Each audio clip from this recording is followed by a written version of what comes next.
Hello student, welcome back to my YouTube channel. तर बघा, आज आपण खूप महत्त्वाच्या टॉपिकवरती बोलणार आहोत. तर बघा, आजचा हा जो व्हिडिओ आहे ना, तो सर्व JNM, ANM, BC, post basics आणि MSc नर्सिंग विद्यार्थ्यांसाठी खूप महत्त्वाचा आहे.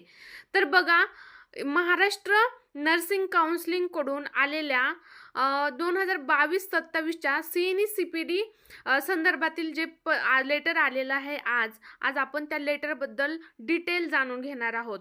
तर बघा, या व्हिडिओमध्ये मी तुम्हाला सांगणार आहे खूप महत्त्वाचं पॉइंट्स तुम्हाला मी सांगणार आहे. बघा की बघा, सगळं खूप नर्सेस मला कमेंट्स आणि मेसेज येत आहेत, म्हणजे कळत नाहीये, कन्फ्युजन आहे की CNE CPD पॉइंट्स कोणी घ्यायचे आहेत, कशासाठी, म्हणजे हे CNE CPD पॉइंट्स कुठे आहेत, हे भरपूर सारे नर्सेसच्या मनामध्ये खूप सारे क्वेश्चन्स आहेत. आणि आज मी बघा, जे MNCचं लीगल लेटर आलेलं आहे, जे की CNE CPD पॉइंट्स कोणाला लागणार आहेत, म्हणजे कोण घेणार आहे, त्यानंतर रिन्युअलसाठी काय नियम आहेत, हे सगळं सोप्या भाषेत आज आपण समजून घेणार आहोत.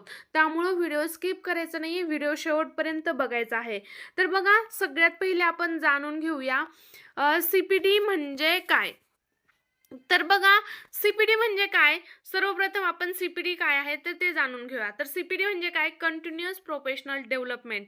बघा, यामध्ये वर्कशॉप्स असतील, ट्रेनिंग प्रोग्राम्स असतील किंवा सेमिनार्स असतील किंवा स्किल अपडेट ठेवण्यासाठी क्रेडिट्स हावर दिले जातात, जे की नर्सिंग रजिस्ट्रेशन रिन्युअलसाठी खूप महत्त्वाचे आहेत.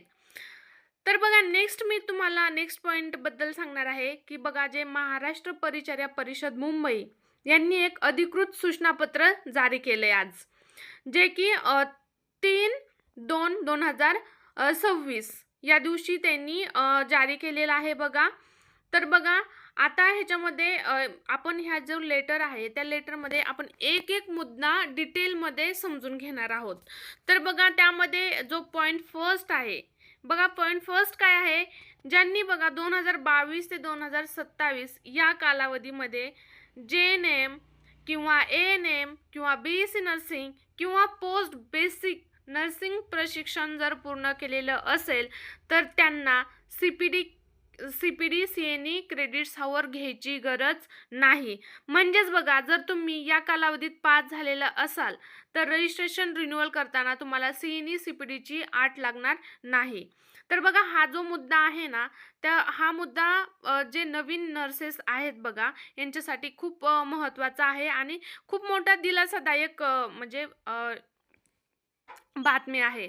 तर बघा, नेक्स्ट पॉइंट आहे, जर तुम्ही पोस्ट बेसिक BSc नर्सिंग किंवा MSc नर्सिंग केलेलं असेल तर बघा, तुम्हाला 150 क्रेडिट्स हावर्स कंपल्सरी मानले गेलेले आहेत.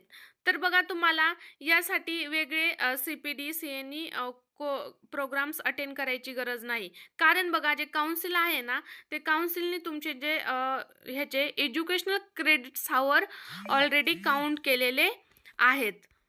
बघा, यानंतर नेक्स्ट पॉईंटबद्दल मी बोलणार आहे. बघा, जर तुम्ही पोस्ट बेसिक डिप्लोमा असेल किंवा LHV असेल किंवा इतर नर्सिंग डिप्लोमा केलेला असेल तर तुम्हाला 75 क्रेडिट्स हावर्स मान्य केलेले आहेत आणि यासाठी तुम्हाला वेगळे CNE CPD प्रोग्राम्स अटेंड करण्याची गरज नाही. तर बघा, यानंतर नेक्स्ट पॉईंटवर मी बोलणार आहे. बघा, जर एखाद्या म्हणजे परिचारिकेकडं JNM किंवा ANM हे 2 सेपरेट तुमच्याकडे सर्टिफिकेट्स असतील तर तुम्हाला यासाठी वेगवेगळी CNE CPD प्रोग्राम्स अटेंड करण्याची गरज नाही. तर मग काय करायचं आहे तुम्ही, बघा, जे तुमचं हायर एज्युकेशन आहे ना, की बघा, जसं JNM किंवा ANM असेल तुमचं, तर हायर एज्युकेशनमध्ये काय येतं, JNM. तर मग बघा, तुमचं जे JNMचा रजिस्ट्रेशन नंबर आहे यावर तुम्ही CNE CPD पॉईंट्स अटेंड करू शकतात, CNE CPD पॉईंट्स तुम्ही घेऊ शकतात. कारण दोन्ही कोर्सेस जे आहेत त्यांचे CNE CPD पॉईंट्स हे एकत्रच काउंट केले जातात. बघा, यानंतर नेक्स्ट मी पॉईंटवर बोलणार आहे. बघा, नेक्स्ट पॉईंट आहे, बघा, जे नर्सिंग ट्युटर्स आहेत, जे नर्सिंग ऑफिसर्स आहेत किंवा जे असिस्टंट नर्सिंग ऑफिसर्स आहेत, तर बघा, यांनी काय करायचं आहे, जे CNE CPD प्रोग्राम्स आहेत ना, यामध्ये ॲक्टिव्हली पार्टिसिपेट व्हायचं आहे आणि बघा ज्या स्टाफ नर्स आहेत, त्यांनाही हेल्प करायचे आहे, मार्गदर्शन करायचं आहे. तर बघा हा जो मुद्दा आहे ना, तो मुद्दा कोणासाठी आहे बघा, जे ॲडमिनिस्ट्रेटिव्ह आणि टीचिंग स्टाफ आहे ना, यांच्यासाठी खूप महत्त्वाचा आहे हा मुद्दा. यानंतर बघा नेक्स्ट मी पॉइंटबद्दल सांगणार आहे तुम्हाला. बघा जर तुम्ही रिटायर्ड असाल किंवा सेवानिवृत्त असाल आणि तुम्ही नोकरी करत नसाल, तर तुम्हाला CPD, CNE पॉइंट्स घ्यायची गरज नाही. बट जर तुम्ही रिटायर असून पुन्हा नोकरी करत असाल, तर बघा तुम्हाला रजिस्ट्रेशन रिन्युअलसाठी CNE CPD क्रेडिट्स हावर्स घ्यावे लागतील. कारण बघा जे तुमचं रजिस्ट्रेशन आहे ते रजिस्ट्रेशन रिन्युअलसाठी महत्त्वाचं आहे. कारण तुम्ही रिटायर असून पुन्हा नोकरी करत आहेत, यासाठी तुम्हाला CNE CPD पॉइंट्स घ्यावे लागणार आहेत. यानंतर बघा नेक्स्ट पॉइंटबद्दल मी तुम्हाला सांगणार आहे. जर तुम्ही PSC, सब सेंटर, जिल्हा परिषद किंवा डिस्ट्रिक्ट लेव्हल येथे एखादं गव्हर्नमेंट अप्रूव्ड ट्रेनिंग घेत असाल, तर काय करायचं आहे बघा, जी तुमची अटेंडन्स आहे ना, ती अटेंडन्स किंवा जो तुमचा रजिस्ट्रेशन नंबर आहे, तो रजिस्ट्रेशन नंबर आणि ती जी कोण संबंधित नर्सेस असतील, त्यांचं नाव, ही सर्व माहिती त्या रिकॉग्नाइज इन्स्टिट्यूशननी किंवा जिल्हा परिषद असेल किंवा डिस्ट्रिक्ट लेव्हल किंवा सब सेंटर किंवा PSC येथून काय करायचं आहे, त्यांचं सगळं अटेंडन्स, रजिस्ट्रेशन नंबर आणि त्या संबंधित नर्सेसचं नाव महाराष्ट्र नर्सिंग काउन्सिलकडे पाठवायचं आहे. मग हे महाराष्ट्र नर्सिंग काउन्सिलकडे पाठवल्याच्या नंतर यावर महाराष्ट्र नर्सिंग काउन्सिल विचार करेल की तुम्हाला CNE CPD पॉइंट्स द्यायचे की नाही. याबद्दल महाराष्ट्र नर्सिंग काउन्सिल विचार करणार आहे.